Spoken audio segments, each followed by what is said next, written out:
Hi everyone, I'm Jo from Country Cow Designs, and in this video I'm going to show you how to make the Teloujay. So this is my newest crossbody pattern and it comes in two sizes.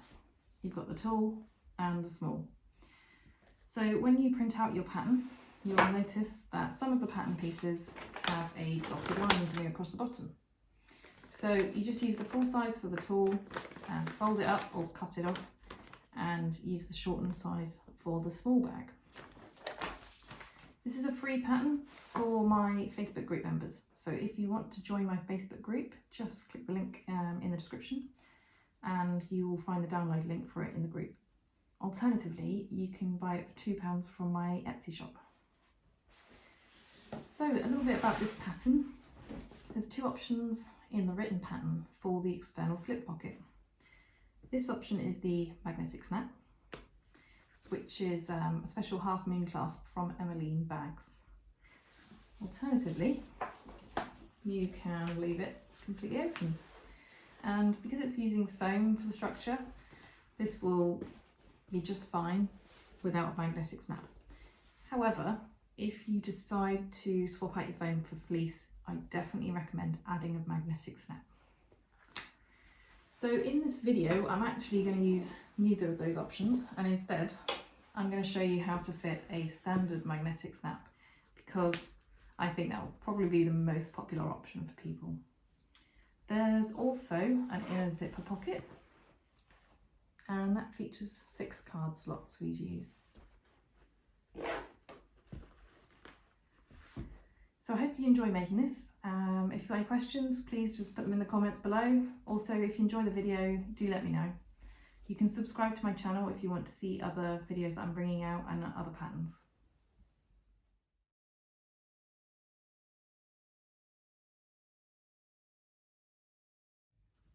So we're going to start with the strap connectors, because most of you have probably made a strap lots of times and you don't want to watch me make one. So I'm going to make the strap at the very end of the video for anybody that wants to watch that. So for your strap connectors, you need 2 pieces like this.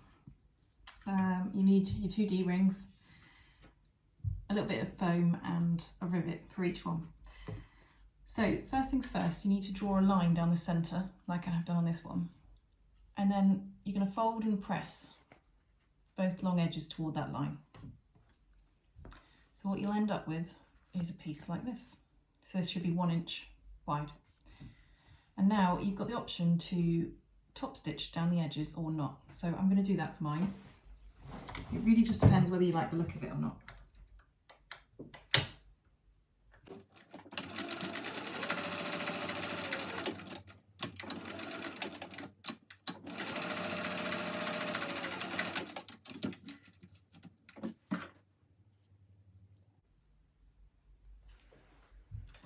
So there it is, top stitch down both sides. Now you want to put a D-ring onto that and fold it so the raw edges are together. And I'm just going to baste it across the bottom to keep the D-ring in.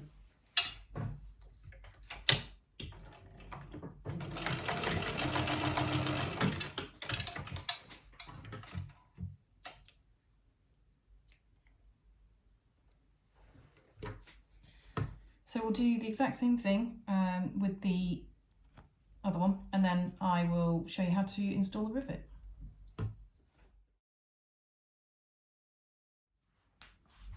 So there's a couple of different ways that you can install rivets. So I'm going to show you 2 different ways depending on the tools that you've got. The first way is to get a tool set like this from Amazon or eBay. They're pretty cheap, normally about £10, and they include a load of rivets. So that's probably the easiest way if you're just starting off.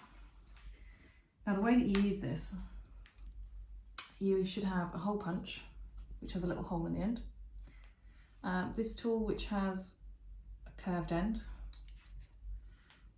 an anvil with 2 sides depending on the size rivet you're using, and a hammer. Ideally you want a rubber one.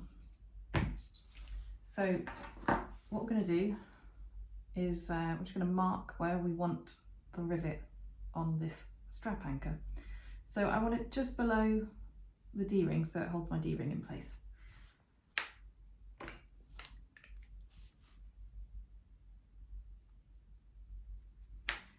just make sure that's central.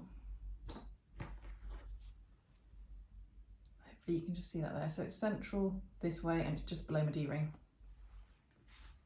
So the first thing I'm going to do is grab my hole punch and place it over that. And I've got a scrap of leather, so you could use cork or vinyl if you don't have any old leather. This really helps as you're punching through. Place this on top of your mark. Make sure that it's standing upright, that it's not leaning over, and give it a few hits until it goes through all the layers. So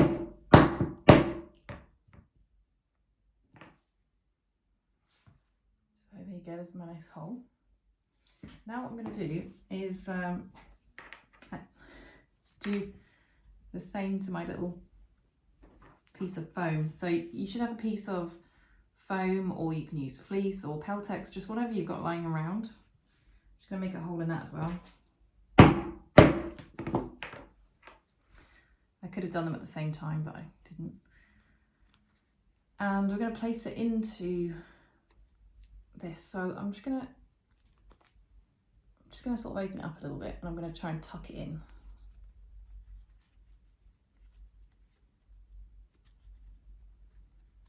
And what this does is it just gives it more substance for the rivet to hold on to, because if you're riveting through just a couple of layers of fabric, it's not going to hold. The rivet will come out after some use. So I'm just putting that in there so that the rivet has more layers to go through.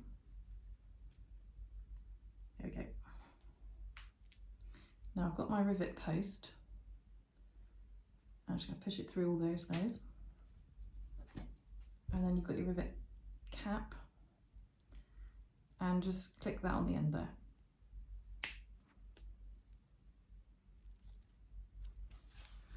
So you need your anvil. Make sure you're using the right side depending what size rivet you're using.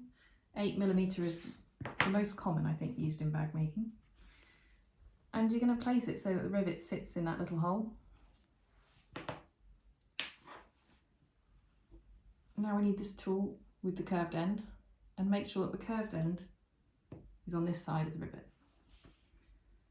So again, make sure it's standing up straight, not leaning to the side, because then your rivet will go in wonky. And try and just get it with one swift hit. Generally takes two. And there you go. So that's the first way of trying out a rivet. The second way is we're going to be using one of these tools and a press. So again, I'm just going to mark where I want my rivet to go. I'm going to make sure this is on the smallest setting. These get bigger as they go round, so this is the smallest one. I'm just going to place that over my mark and squeeze. So that's made a nice little hole. I'm going to do the same for my foam again.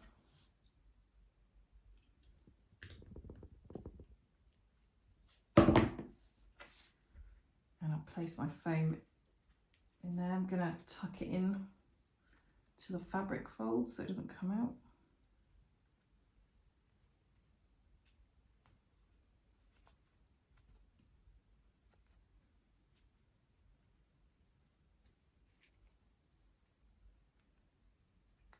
And then put your rivet in again, just like you did with the first one.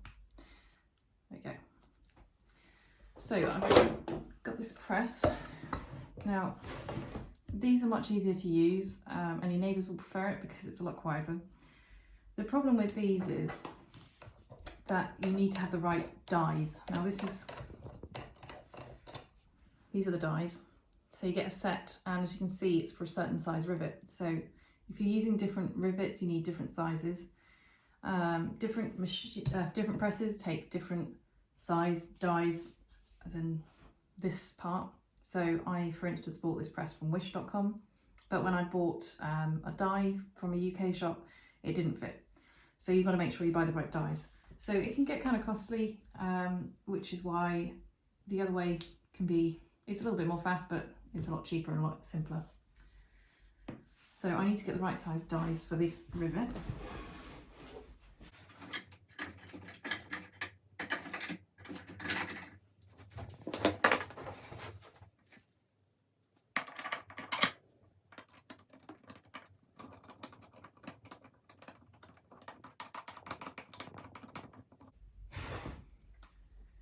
So you just need to make sure that the bottom cap is sitting nice and snug in that hole there. And as you bring the top one down, just make sure that it's nice and central before you give it a good push. There you go. So that's our 2 strap connectors ready to go in.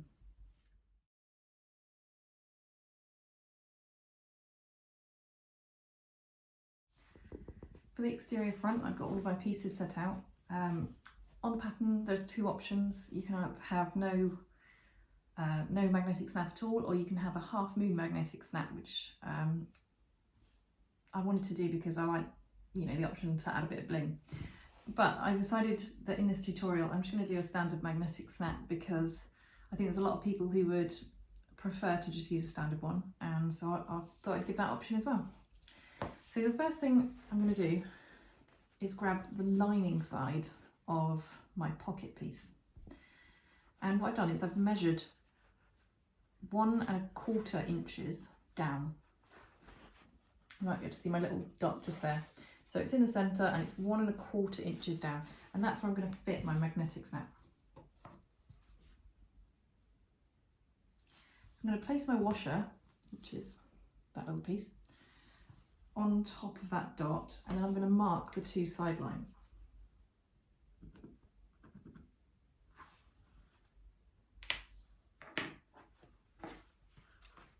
Now you just need to snip these 2 lines.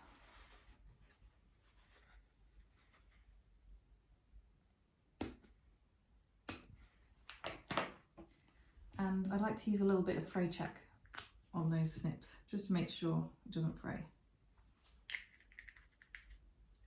So you should also have a foam or another piece of offcut.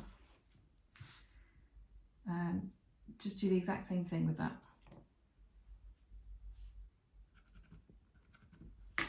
Just mark the side slits and cut them.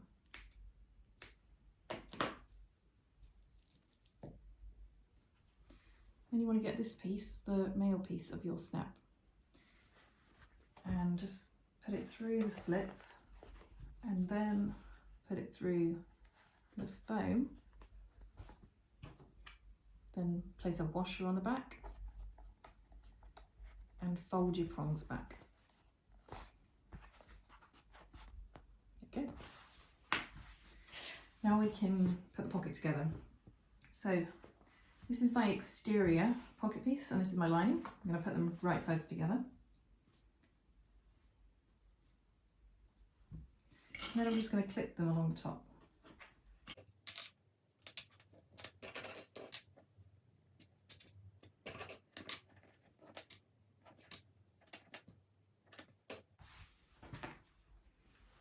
Now we're going to sew following this line with a 3/8 of an inch seam allowance.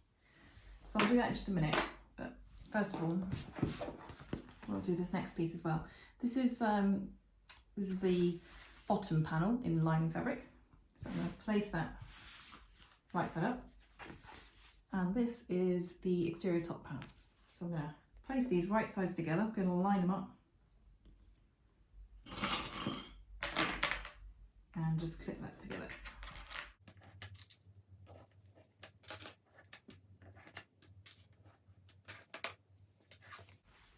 And whilst I'm at the sewing machine, I'm also going to sew this one with 3/8 of an inch seam allowance as well.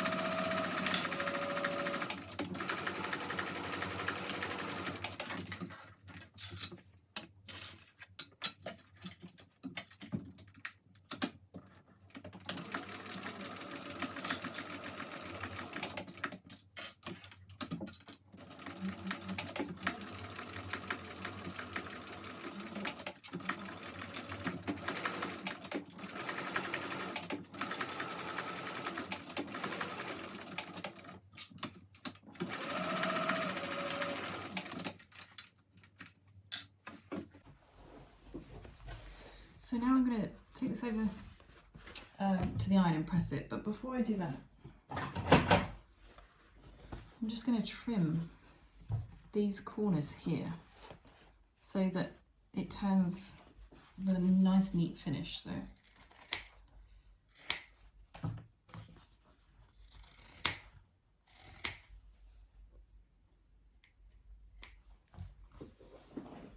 hopefully you can see there. I've just trimmed the corners out. And I'm also just going to do some little snips into here. I'm not going to clip the stitching, but basically where it's curved, I'm just going to snip it.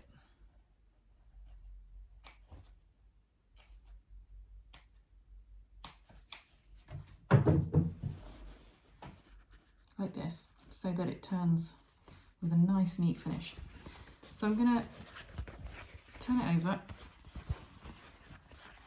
push out the seam, and I'm going to press it on the iron so I get a nice neat finish. And on this one, because I'm using cork, I'm going to press it with my fingers, give it a good press so that it's ready to top stitch. So there's my pocket, which has now been pressed. I rolled the seams out and gave them a press. Nice neat finish. So now I'm going to top stitch this with an 1/8 of an inch seam allowance all the way along the curve. So for a top stitch, you generally use a longer stitch length, and I'm going to go with the 3.5.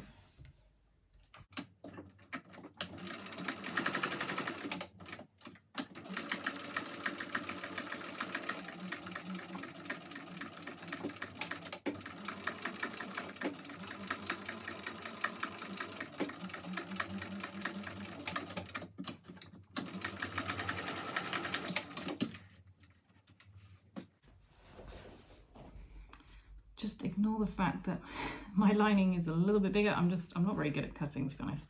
I don't take enough care. Okay, so that's my pocket top stitched. And as you come across here, you should just miss your magnetic snap on a standard machine foot. So there we go. Now I'm going to press this open with my fingers best I can, because I don't want to use heat on cork. I'm going to top stitch both sides of this seam, but first I'm just going to change my thread colour. So I'm ready to top stitch this, but because I've got cork, I don't want to press it with heat, so I've just pressed the seams open with my fingers, and I'm going to try and keep an eye on it as I go and just make sure that the seam is laying open.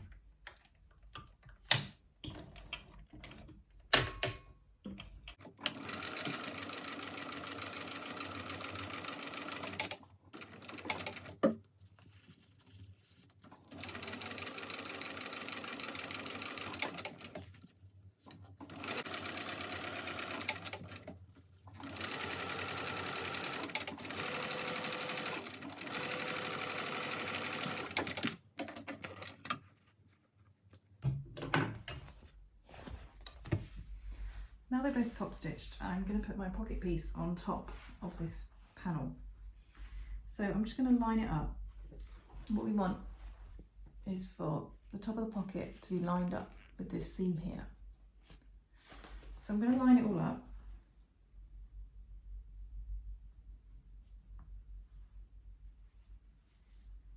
And then what I'm going to do is press down really hard on my magnetic snap. And what it does is makes a tiny dent where this is. And I'm going to place the other washer on top of that dent.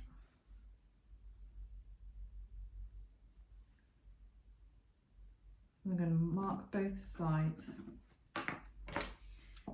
and snip my marks.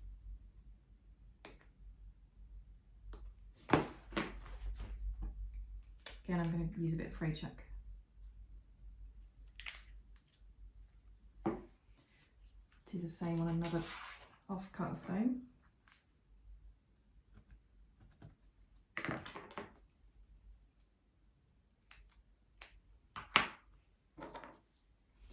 So you get the female side of your magnetic snap. Put that through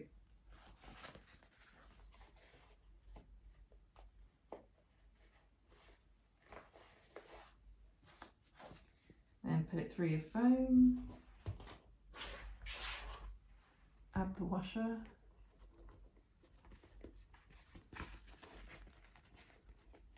and pull back your prongs. Okay, right. Now what should happen is your pocket should fit absolutely perfectly when you clip your magnetic snap on. Now if you've got one, it's better if you can use a thin magnetic snap. You can get like a slimline version, and that means you won't get any bulk on the side of your pocket, which is great. But they're slightly more expensive and hard to come by.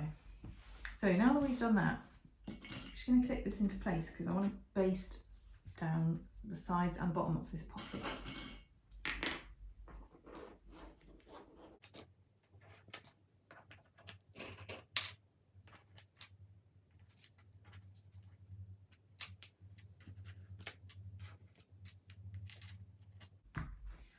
Now, whilst I'm at it, I'm going to mark my strap connector 1/2 inch on the bottom.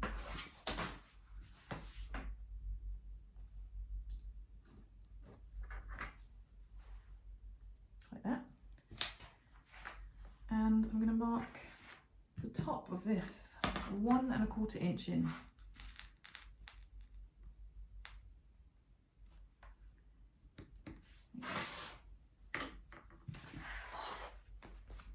You should have your little mark, and you just want to line this up against the mark like that and just clip it into place because I'm going to sew that at the same time.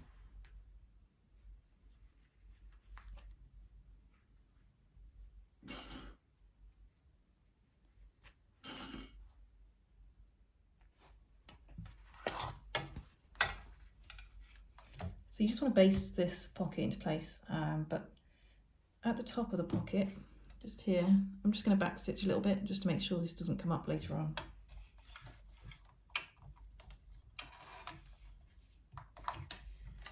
Now when you're basting, you can use any stitch, any seam allowance you want, so long as you're within the normal seam allowance. So you could use 1/4 inch, 1/8 inch, whatever you prefer, and you can use a nice long stitch length.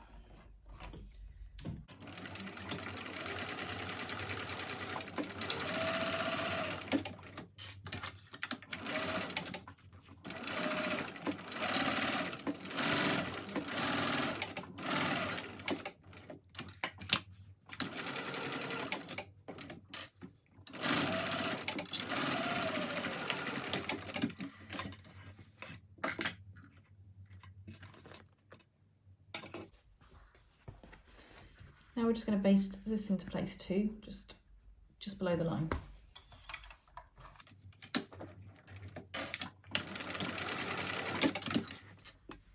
So that should be everything just basted into place. And before we rivet the pocket on, we need to attach the foam. This will give us more substance for the rivets to go through, which is better for keeping them in place long term. So you're just going to place that on top of your foam and just clip it all the way around.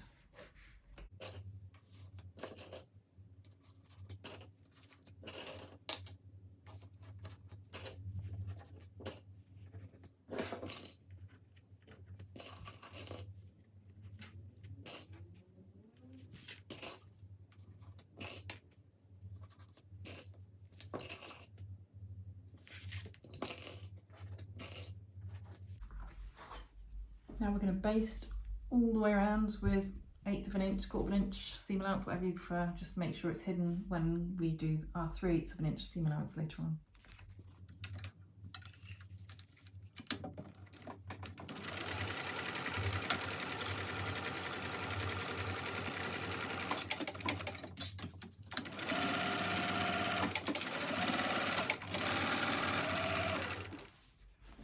Now I'm going to fit some rivets to just keep the pocket in place. If you prefer to, you can always just sew across here. If you don't want to use rivets, you could do that on both sides instead. But yeah, I'm gonna set some rivets. So what I've done is I've just marked where I want them to go. I'm gonna punch those holes out.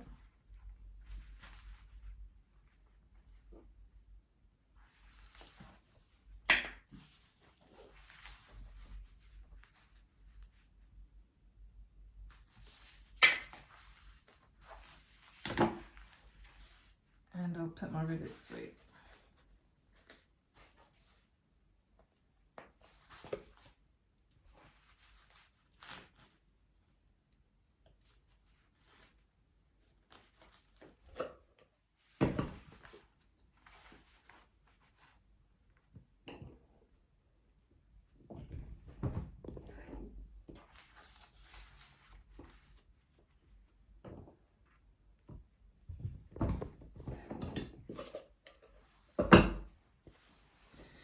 Okay, so you can see that it doesn't necessarily need this magnetic snap.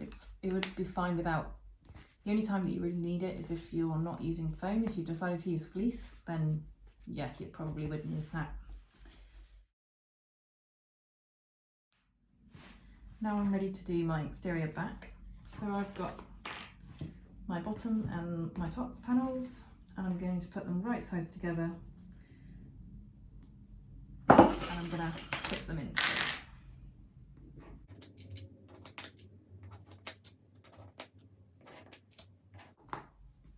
So I'll sew that with a 3/8 of an inch seam allowance, then I'll press the seam open again and top stitch both.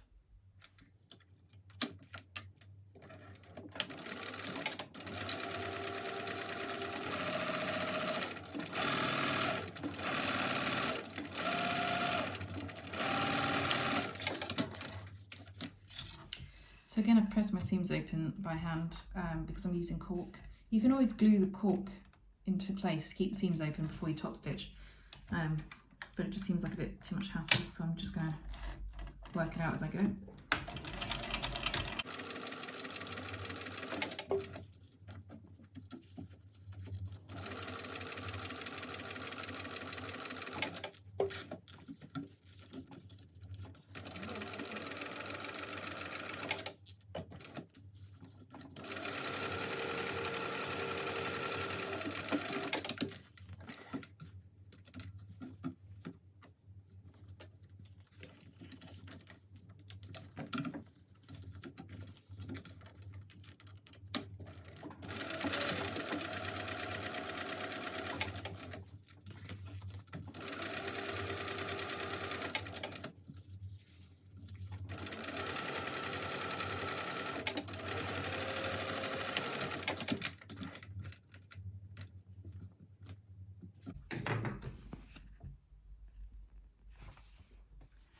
I'm going to do the same as I did with the front panel, and I'm going to mark at the top where I want my strap anchor to go.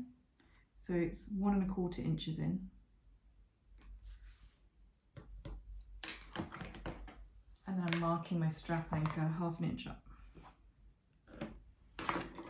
By doing that, it just makes it slightly easier to line it up, because you can make sure the line on your strap anchor is perfectly aligned. Okay, so I'm going to clip that in. And to save me going back to the sewing machine, I'm going to also clip my foam in place. And I will baste that on at the same time.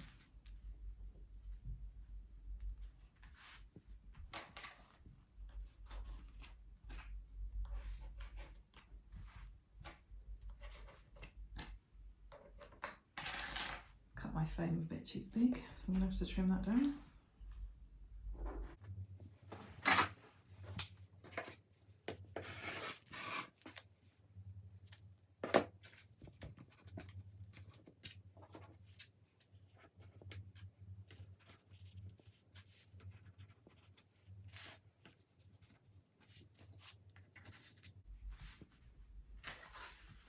So I'll baste this in first, and then I'll just baste around the whole lot to get the foam in place. At the same time, I'm going to do my base panel.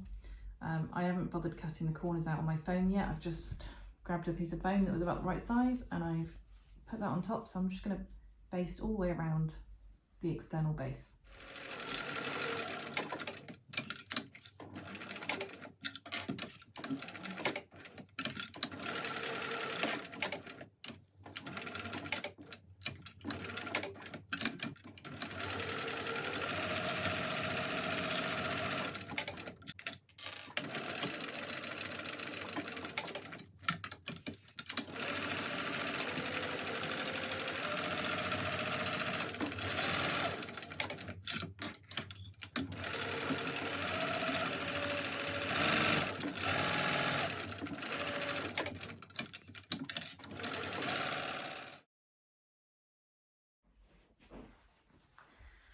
So that's everything basted into the foam. I've prepared the base by cutting the foam corners out. If you've been using the pattern pieces, you would have done that anyway.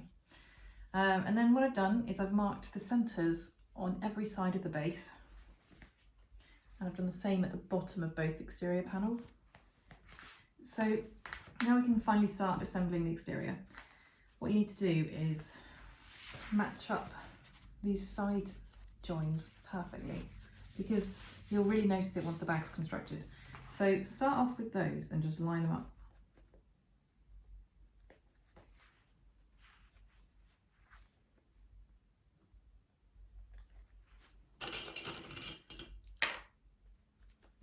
And then just clip the rest of that side.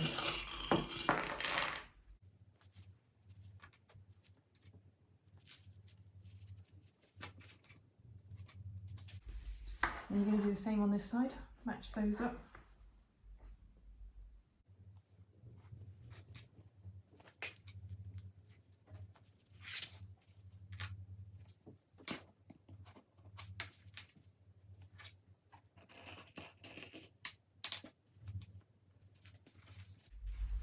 So we're going to sew both sides, and what I'm going to do is I'm going to sew the first seam, but then I'm going to do a second seam right next to it inside the seam allowance, and that will just give it a bit of extra support, so that if the bag is under pressure, you won't be able to see this.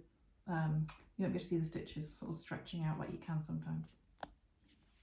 So we're going to sew this with a 3/8 of an inch seam allowance, and I've changed my needle for a bigger one. I think it might be a 100 or a 110 size needle. So because it's going through a lot of layers.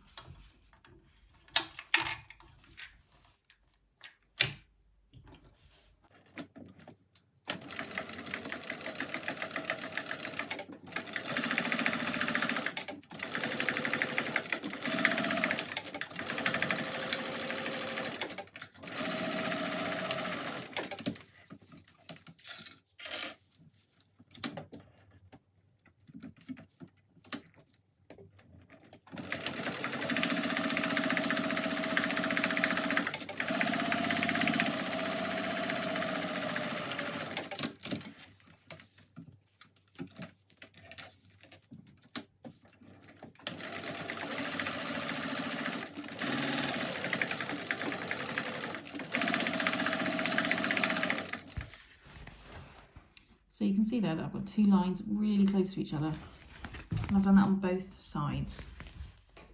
So before I attach the base, I'm going to trim the foam out of my seam allowances, which can be a bit of a faff, but I think it makes such a difference to the way that the bag looks when it's finished. So what I do, I remove my basting stitches, which is why it's really handy if you don't back stitch when you're basting. And then I'm going to trim the foam out. But you've got to be really careful not to cut through your normal stitches. You just want to remove the basting stitches. If you remember to baste in a different colour thread, it's quite handy.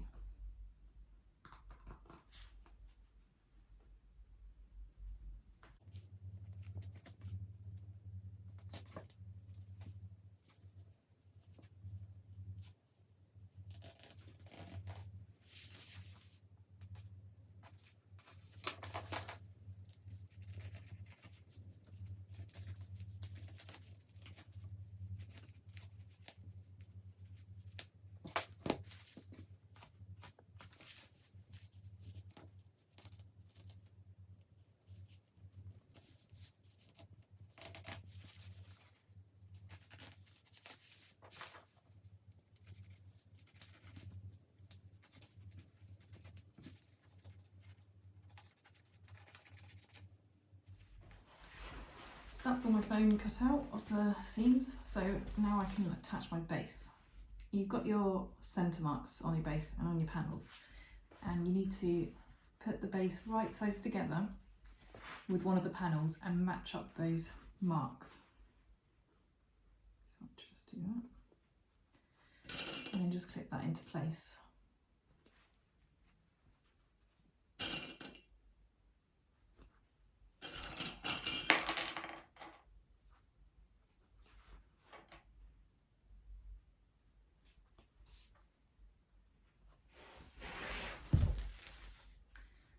hopefully you can see there. And now what we're going to do is we're going to sew from the cutout corner with 3/8 of an inch seam allowance to the cutout corner over here. And because we're sewing at 3/8 of an inch and this cutout is 3/8 of an inch, you'll just be sewing right from the corner point to the corner point. This is going to be easier if you do it from the base side.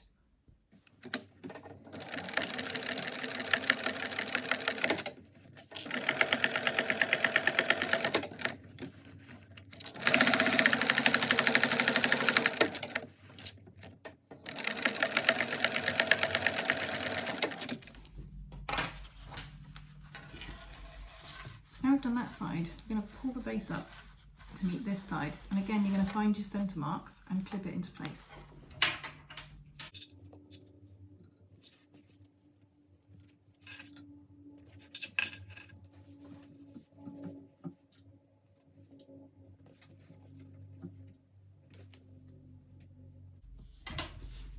Now you're going to do the exact same thing and sew from one cutout corner across to the other.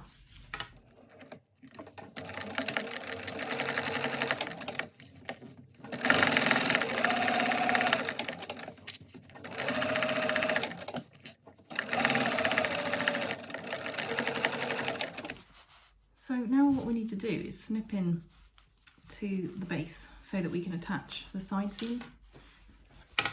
So you'll see just here where you've got your cutouts, we're going to snip into there.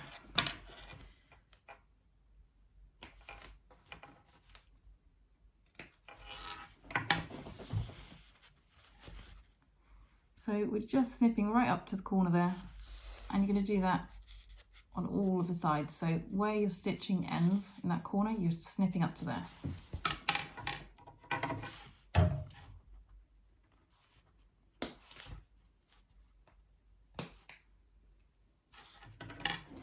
Now that you've done that, you should be able to pull the side out.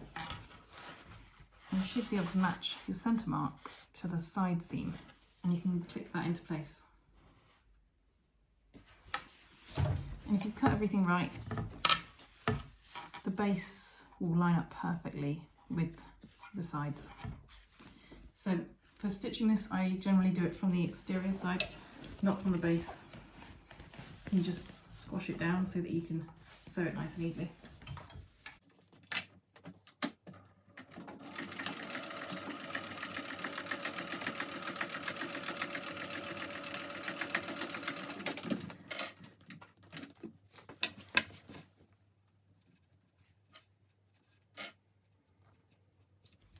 There you go, you should now have your base attached.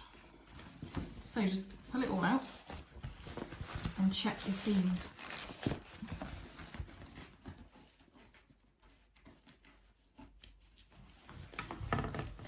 You'll need to trim the foam out of the base to get really neat corners. So that's what I'm going to do. I'm going to do the same thing as I did before.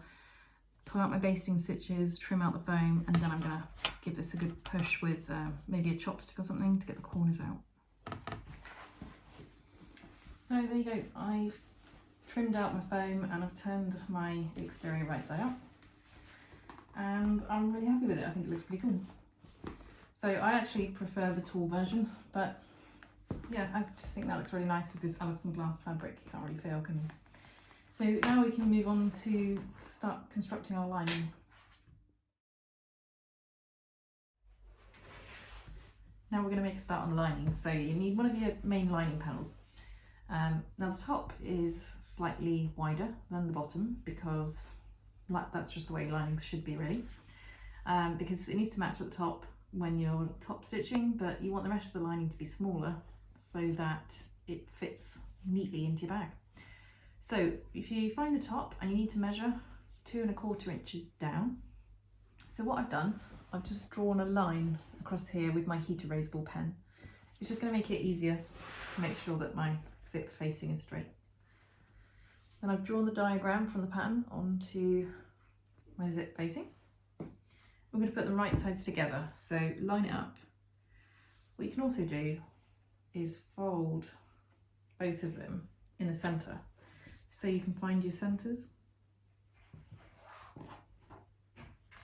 It just makes it a bit easier because now I can line up those folds as well as the line that I've drawn, and I know it's perfectly central.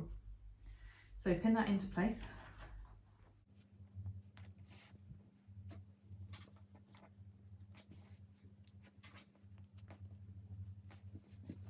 I'm going to take it over to the sewing machine and I'm going to sew the rectangle. Now if you want to avoid puckering on the corners, you can just sew the top line and the bottom line and not do the sides, and then normally what that does is just stops the pulling of the fabric in the corners. It's up to you. If the more experienced you get, the easier you'll find to just do the sides and not have a problem. But if you're going to do the top and bottom only, make sure you backstitch really well on the corners.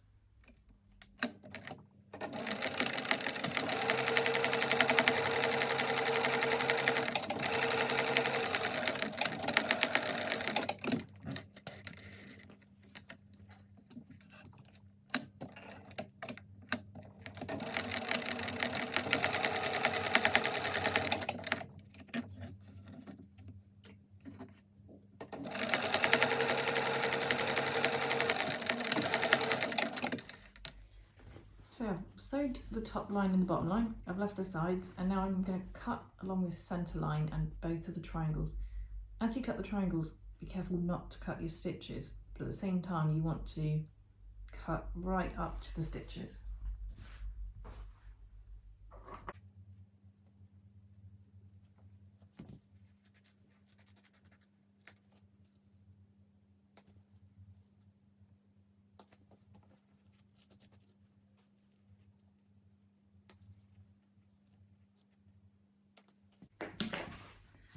So now we need to sort of press around the edges, and we're going to push the facing through to the back.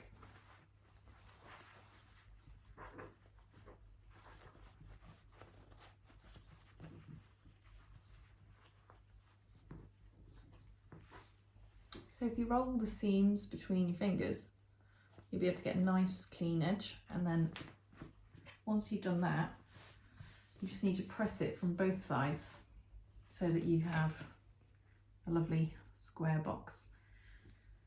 Whilst we're over at the iron, you also want to get hold of your card slots piece.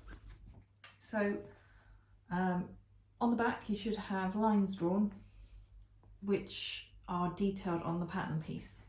So we've got 5 inches at the top, so you know which end is the top.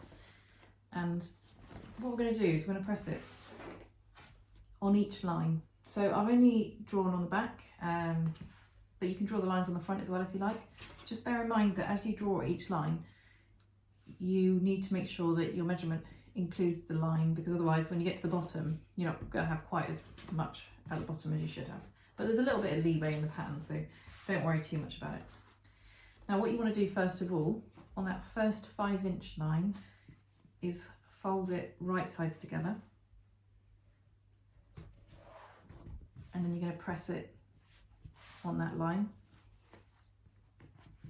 Then you're going to fold it on the next line, wrong sides together.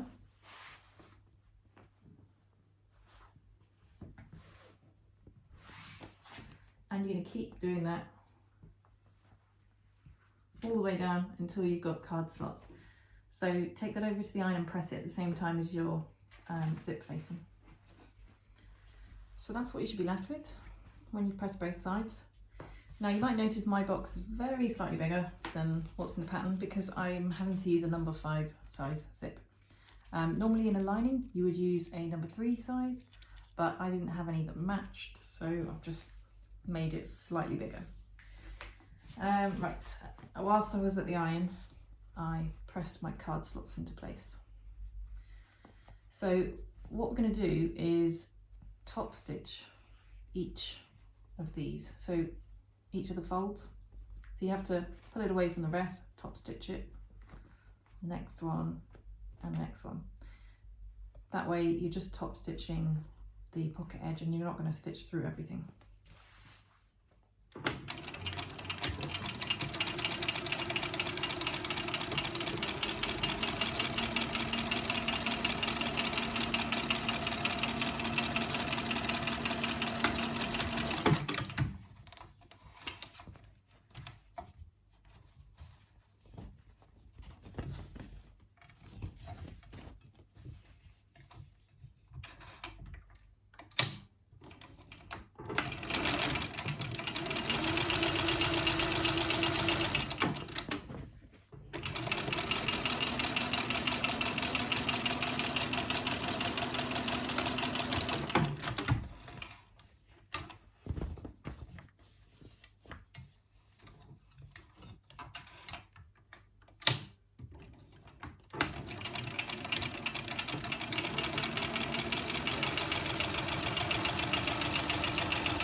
So there's all 3 card slots top stitched.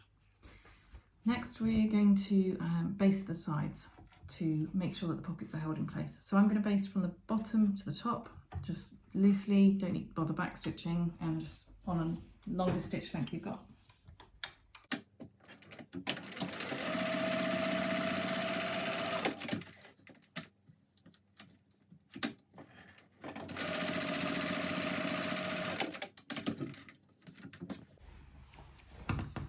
What you need to do next is draw a line up the centre, but you don't actually want it up the centre.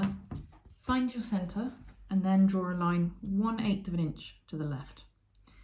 And what this does is it means that the card slots are more accessible when the zip is open, because the zip head will be blocking one side of the pocket. So I've already drawn mine, as you can probably see. That's my line. And what I'm going to do is I'm going to stitch from the bottom up all the way to the top, across and back down. So I'm going to do it a needle's width to the side of the line and come back down a needle's width to the other side. If you only want to stitch up to here, that's fine. I just prefer the way it looks having the stitching going all the way.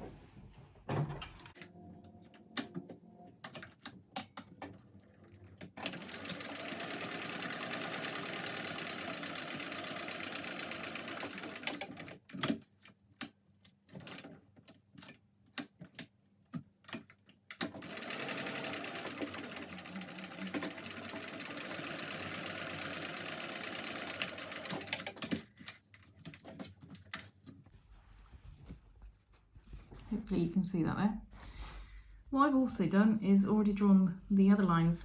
There's a line 2.5 inches this way and 2.5 inches this way that you can see. I'm going to sew both of these, and again I'm going to go from the bottom up to the top to make sure I don't catch the pocket on the way down.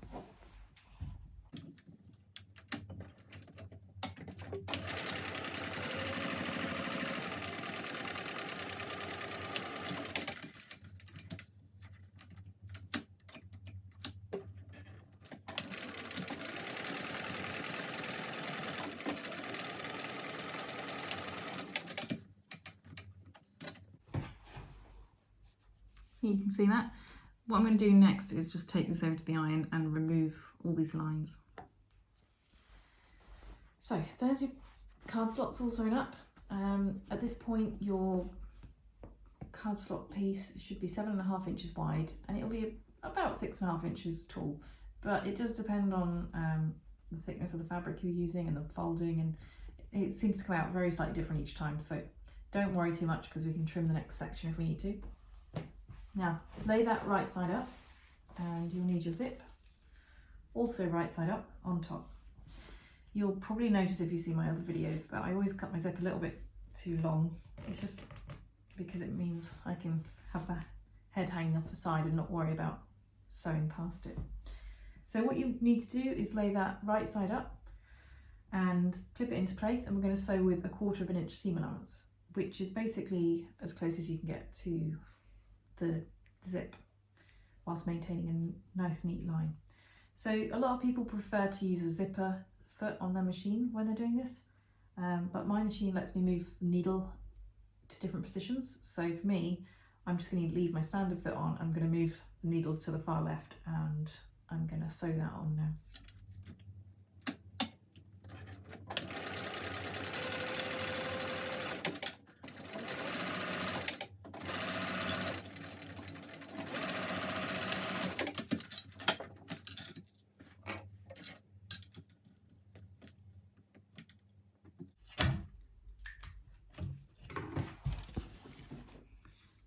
That's what you should have now. What we're going to do next is attach the second pocket lining piece. So this second piece, it's not interfaced. You just don't need that much interfacing in a pocket, and at the end of the day, interfacing is quite expensive. So I've already folded over the bottom of it by 1/4 inch, same as we did with that one. And I'm going to lay this right side up, and I'm going to put the open end of the zip right side up on top. So this time the zip head will be on the right hand side.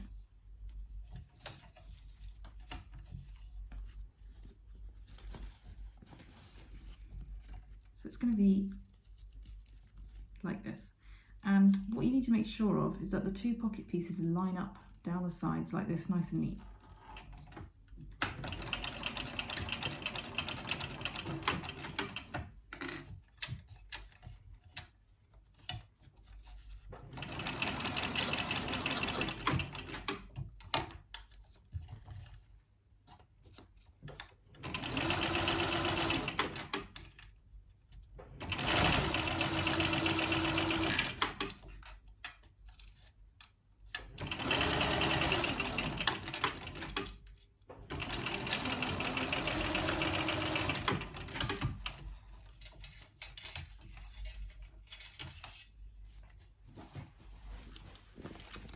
There you go. Now what you'll have is you'll have the right side of the zipper on the wrong side of the fabric, the wrong side of the zipper on the right side of the fabric.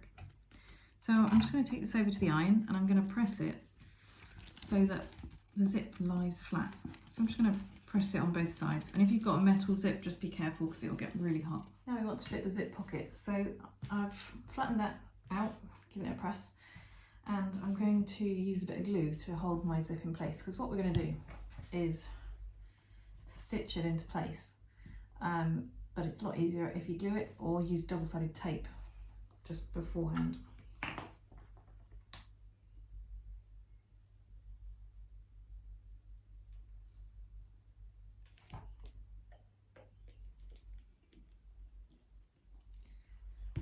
And don't forget to pull your zip head in so that it's going to be inside the box. So take your lining piece and place that on top. Make sure that your pocket is central.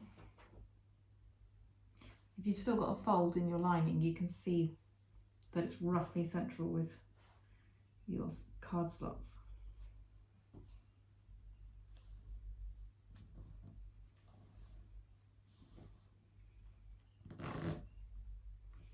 And just give it a good push to get the glue or the tape to stick. Got a little loose thread.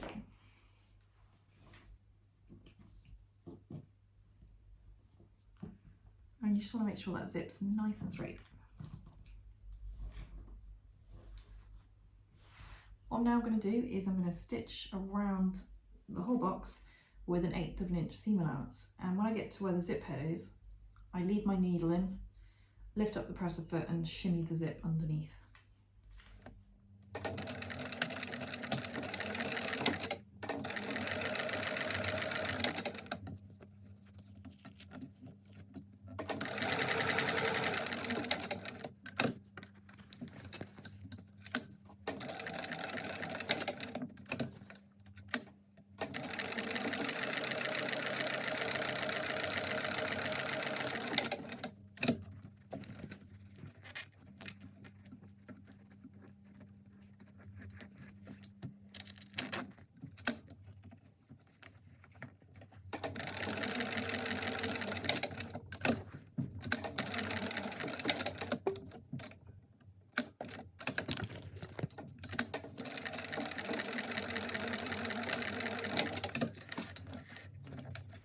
So you may have noticed there that I just pulled the loose threads through to the back whilst I was doing it, because I don't like to have loose threads sitting around at the front. Sometimes they can get caught up, so I just pull them through the back like that. That means I can chop them off from the back. So if you put your pocket pieces down, oh, I meant to say, when you're sewing that, you need to make sure this pocket piece is up, because otherwise you will sew through the pocket. So if you put it down now, you can start to see what I mean about the card slots, that the head is in the way, which is why we needed the card slots to be not quite central. So what I'm going to do now is pull that pocket piece down. Ideally, these two pieces should match, but they pretty much never do. So it just depends on your cutting, which I'm not very good at, and your folding and things like that. So if it doesn't quite match, just fold that one up to match it, and then clip those in together.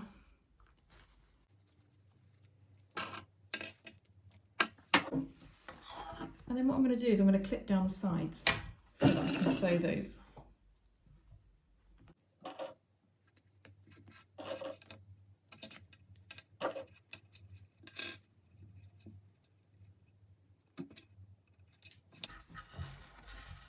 So we're just going to trim out the excess zip if you've got any.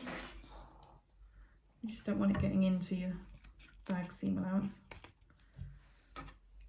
And then what I like to do is just use a lighter on the end of the zip. It just stops it from fraying. It like seals it, because zips can fray a little bit. Your other option is just to put a bit of fray check on there, a bit of glue or something like that. Now what I'm going to do is pull it away from the main lining and sew down both sides.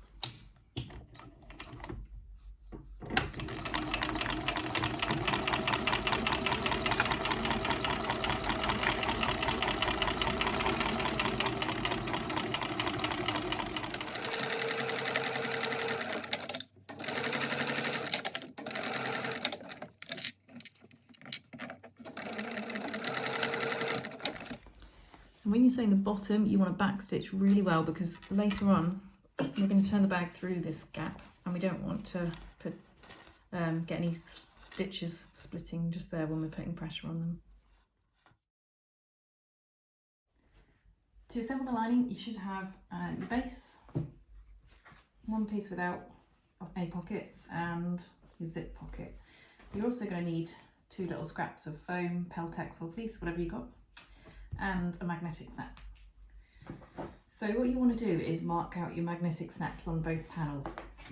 Just fold the panels in half and crease them to find your centre, and then you need to make a little mark 1.5 inches down from the top. So I've already marked mine out. Now I'm going to grab my washer and place that on top of the mark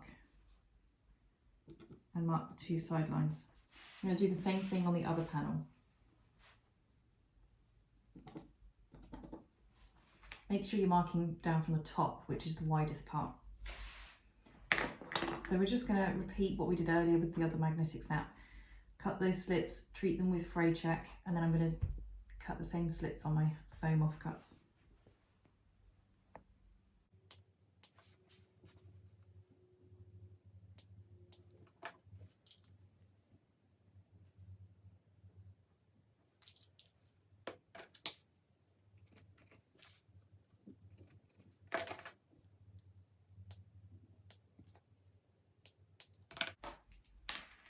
Now get the female part of your snap and put it through the zip pocket panel.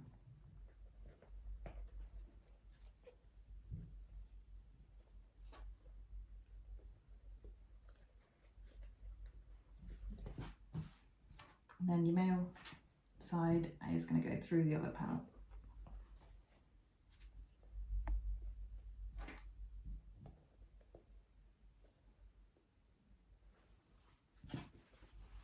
There you go.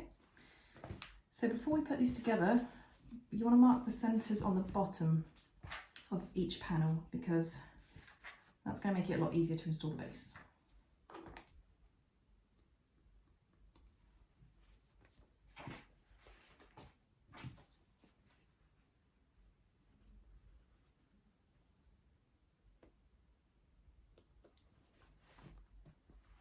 And then mark all 4 centres on your base as well.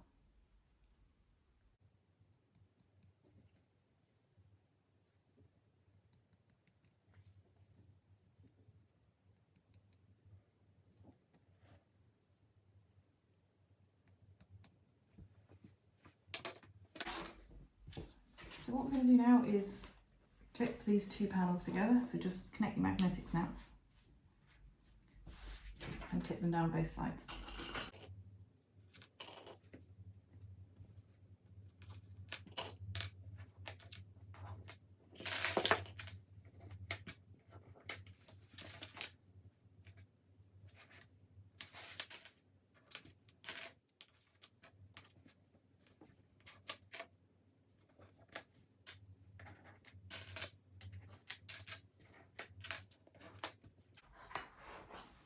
I'm going to take this over to the sewing machine and we're going to sew down both of these sides with 3/8 of an inch seam allowance, just following this curve as we go.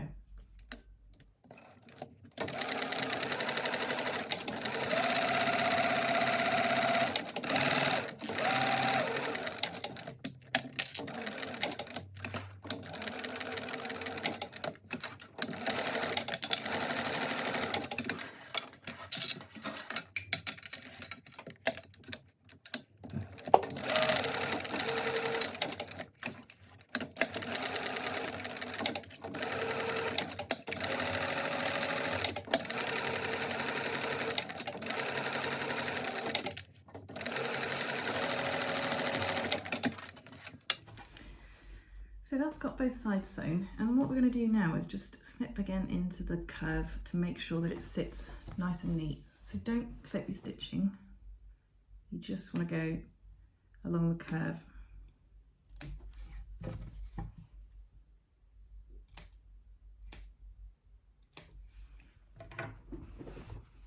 Just like this, it will make that curve sit neater when it's inside the bag.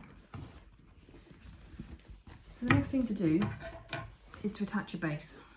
So find a centre mark on one of the long edges and you want to match that up with the long edge of your base.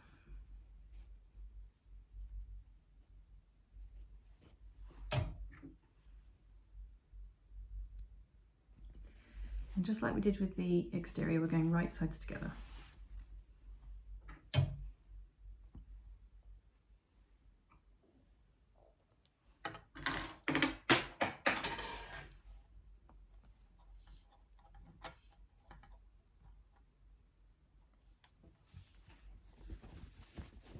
This is going to be easiest to sew from the base side, and again we're going to do 3/8 of an inch seam allowance. So we're going to be sewing from the cutout corner here to the cutout corner here.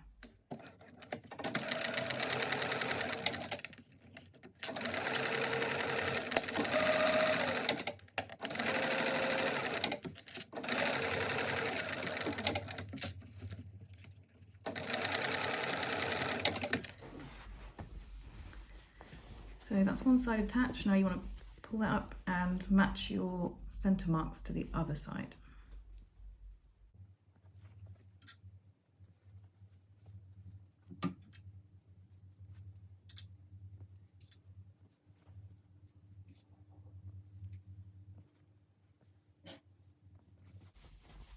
There you go. And again, it's easiest if we sew this from the base side.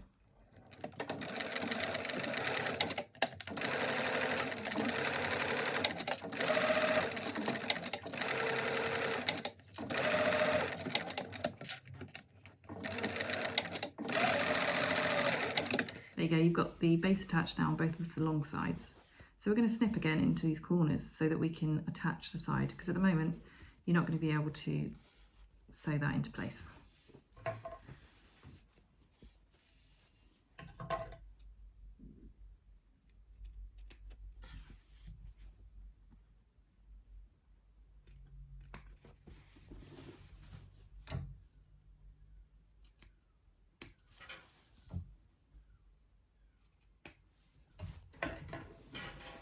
There you go, I've just snipped there to match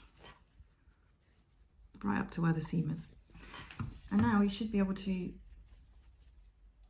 match up your sides. So just match that centre mark to the side seam. So the centre mark on the base with the side seam on the rest of the lining, and clip that into place.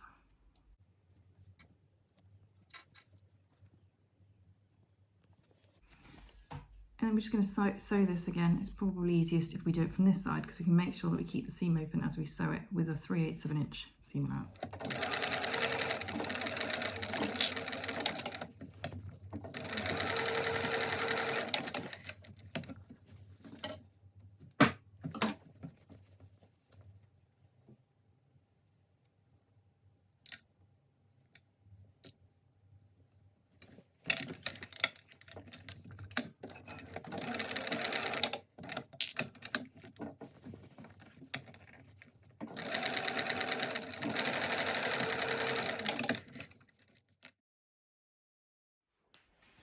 Okay, now we're really getting to the final construction stage. So you need to turn your exterior right sides in and your lining right sides out.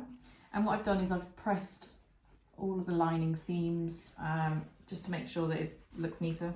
Really, I should press these open as well, but I haven't. So I'm going to put my lining inside my exterior. And I want my zip pocket to be at the back. So I'm putting the zip pocket against the side that doesn't have the slip pocket. If that makes sense. Now you want to line up your seams. So you should be able to get them lined up perfectly and clip them into place. And then do the other side.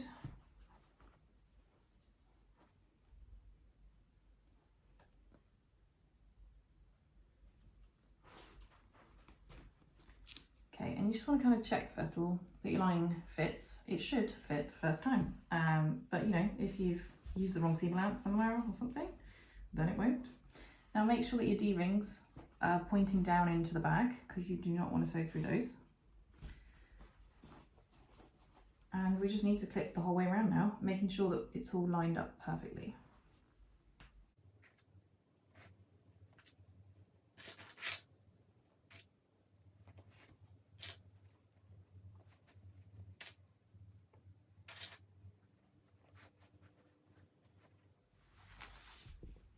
There you go. So you know you've got it the right around because you should only be looking at the wrong sides of fabric. Make sure you've got loads of clips there. And now we're going to sew around the top of the bag with a 3/8 of an inch seam allowance. Before I started, I changed my needle over to a size 110, and I've put in a thread that matches my top cork so that just in case I get any stitches stretching, you won't be able to see anything.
You might have noticed as I was doing that I backstitched over these corner seams because that's a real pressure point, just to make sure that they were nice and tight.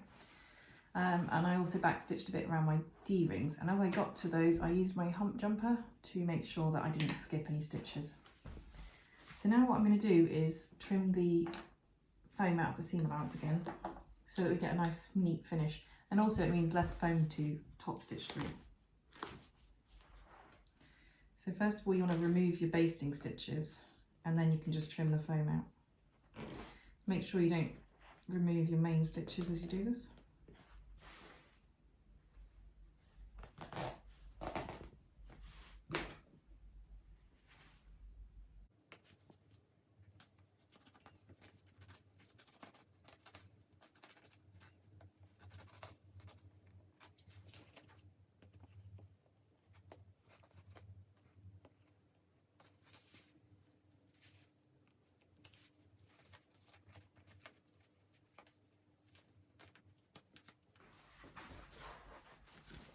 There you go. Now you need to turn the bag through the zip pocket. So I never leave my zips open. So just if you've got to leave the zip open, just poke your hand through here, grab the zip head and under it. Now you're going to pull the whole bag through this hole.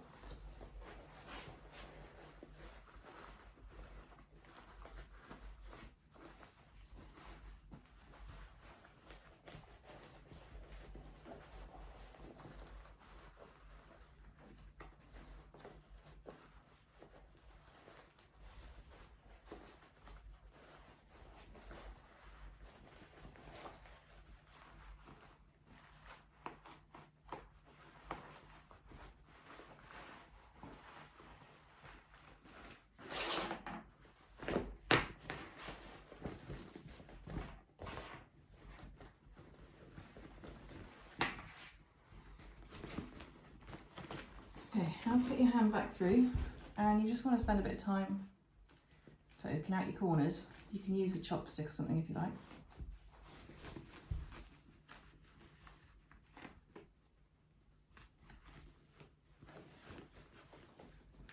Now push your lining back in.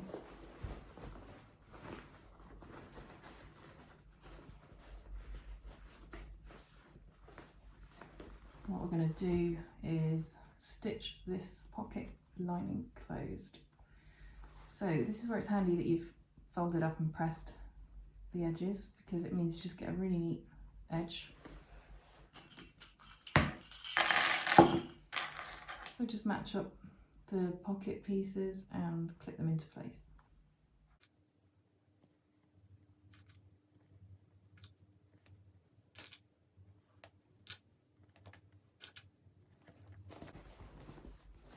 Now what we're going to do is we're going to sew through this, and you want to get as close to the edge as you can. So maybe 1/8 of an inch seam allowance, or if you can manage it, 1/16.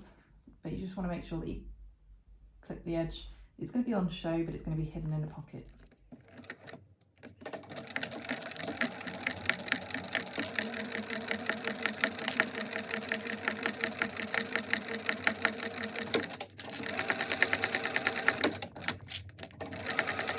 So that should be your pocket all sewn up now, and you just want to put that back in and poke the corners in.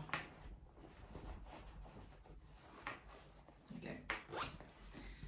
Right, now we can get on to the top stitch. So you need to just push your lining in, make sure that you're pushing the corners out, get it right into the bottom of the bag. And we need to roll these seams around the top. If you're just using cottons and canvases, then definitely give it a press with the iron. I'm going to clip it into place. When you're clipping cork, you don't want to leave the clips on for too long, because they can leave indentations. But if you're going to top stitch it straight away, it's fine. Just don't leave it overnight or anything. So hopefully you can see, you want to get your seams really neat and then clip them into place.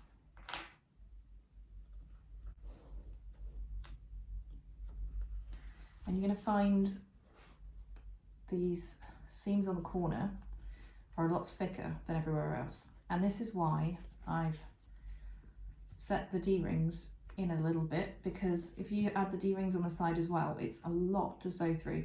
And I do prefer the way it looks, but particularly for beginners, it's a bit of a nightmare trying to sew through all these seams and this D-ring. So I've offset them a little bit.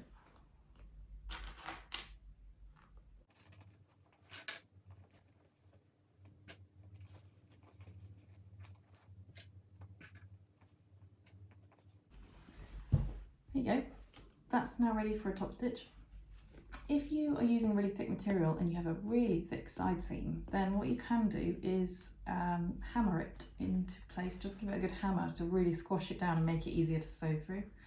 But you'll notice that when I'm sewing over these seams and the D-rings, I'm going to use my hump jumper just to make sure that I don't get any skipped stitches. For this bit, make sure you've got a massive needle. I'm going to go with a 110. Maybe you can even use a 120. It just depends what materials you're using. and I'm going to use a matching thread for my top stitching. I've got matching for the outside, and in the bobbin I've got the lining colour, so that I just think it looks neater. Make sure as well that you've got a long stitch length, so I'm going with the maximum on my machine, which is a 4.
So that should be your bag all top stitched, and you can see that the lining's kind of nicely fitted. It's not baggy, and for most of you that'll probably be it now, and that'll be your bag done, because you don't want to watch me make a strap. But for everyone else, I'm now going to do the strap.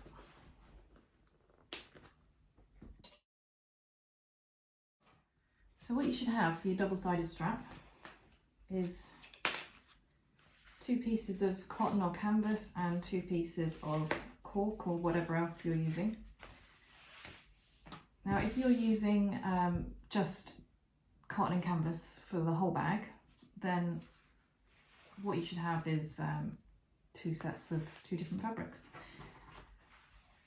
But if you have something like cork and vinyl, and you want to have like the strip down the side where it's showing off the cork, then you need to trim your cotton down to 2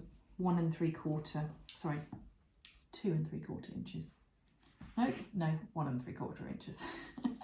So I have already trimmed mine down. So I'm going to start first of all with any cotton type fabrics that you're using.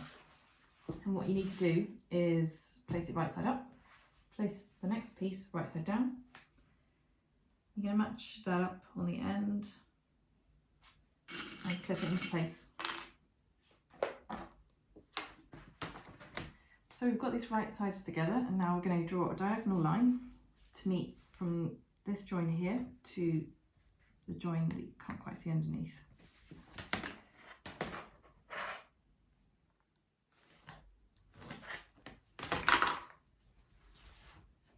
And you're going to sew across this diagonal line. But before we go and do that, I'll also do the cork. So if both your sides are cotton or canvas, you want to do both of them that way. But if you're using cork or vinyl or something like that, then we do it a little bit differently. We just put these 2 right sides together and clip them into place.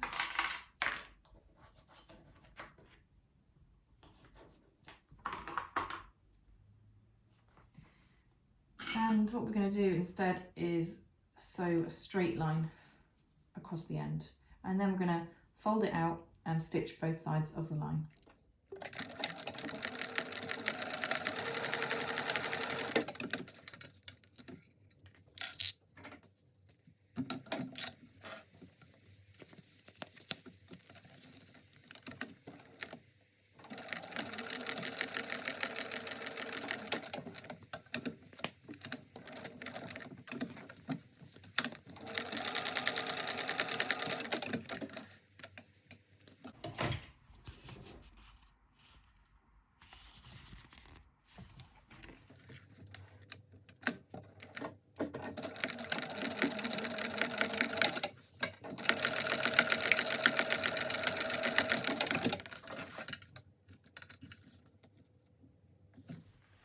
So what I've done is I've sewn those, and what I did on my cotton strap is if you imagine it was like that. So I just trimmed it down to 3/8 of an inch, half an inch, doesn't really matter, and pressed it open. So now I've got this lovely join in my strap. And you'll have noticed that I top stitched these seams in place on my cork. So what we need to do now is fold over the short ends on your cotton side of your strap. So I've just folded those over and pressed them, and then we need to draw a line down the centre on the whole length of the strap.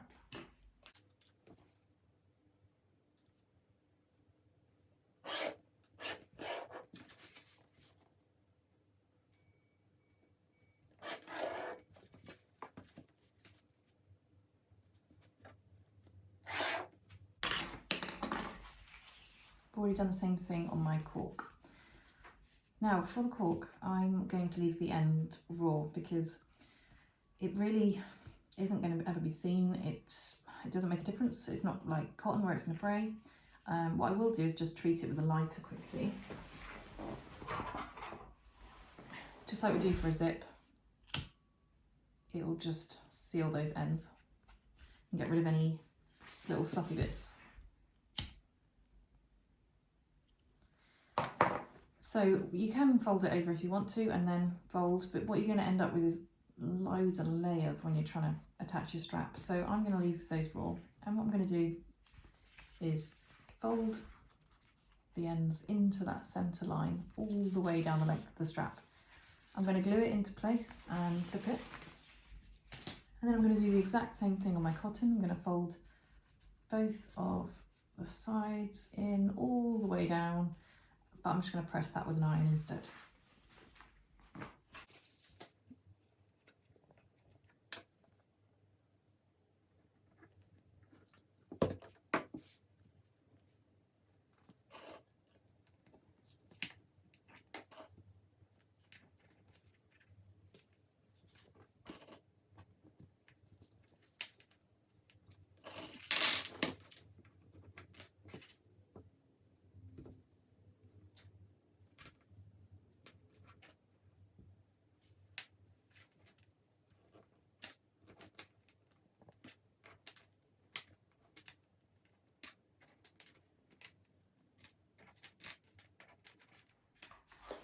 There you go, I've got my cork strap glued and clipped into place the whole way down, and I've also pressed my cotton side in as well.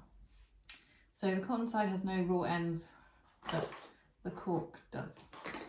So now we've just got to lay them wrong sides together on top of each other and just clip them in place along the whole length.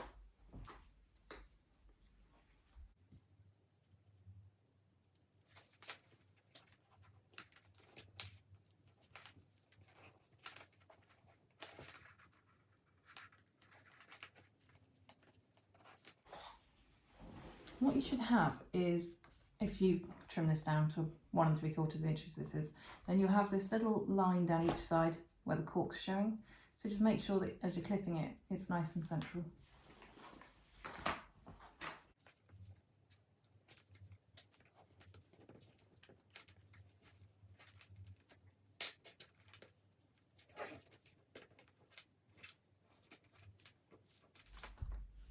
So there's my strap all clipped into place. It's got cork on one side and cotton on the other.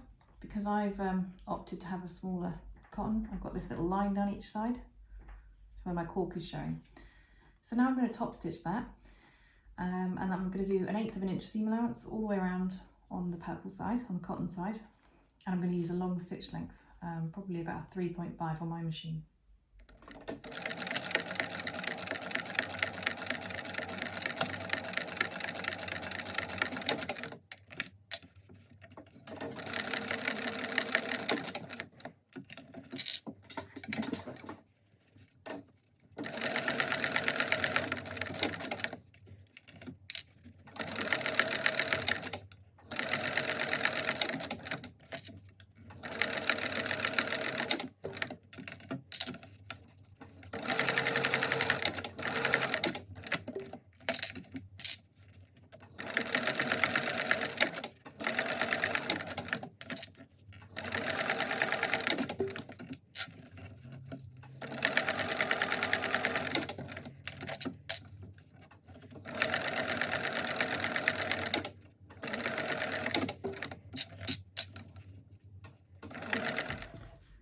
that should be your finished strap, and it's got a little gap of cork showing down the sides, presuming you did it that way. So now what we've got to do is just attach the hardware to the strap. So you should have a slider, and what you want to do first of all is put the strap through. Okay. And then bring it back through the other side of that middle bar. So you've got it like that with the middle bar in between. And you want to fold it back on itself by about 1.5 inches. That's about right. So you've got it like that, just clip it into place.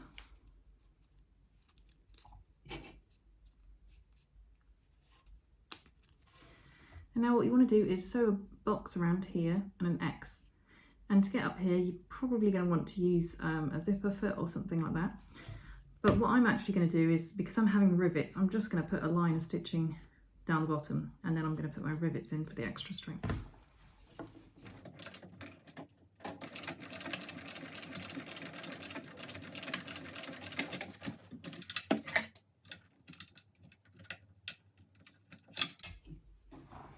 There you go. I've just sewn through the existing line, and then I'm going to put a couple of rivets in there.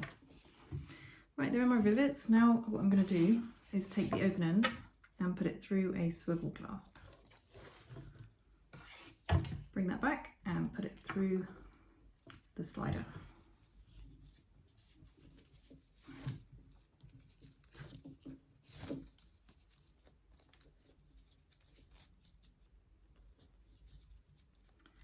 Hopefully you've got a bigger slider than me.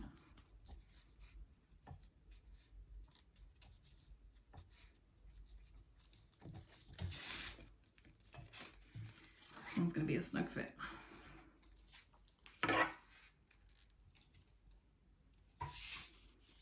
Okay, so you've got a swivel clasp on that end. This end is still empty.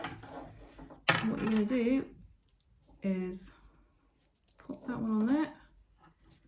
Fold it back again by 1.5 inches, and again sew another rectangle with an X, or if you're having rivets you can just do a line or two. So that's everything. You just need to attach your strap onto your bag and you're all set. So I hope you enjoyed this video, and if you subscribe to my channel you can keep up to date with other patterns and other videos that I do. Sometimes I do them for other designers as well, just because I can't find a video that I like for a certain bag. So please leave a comment and let me know what you think.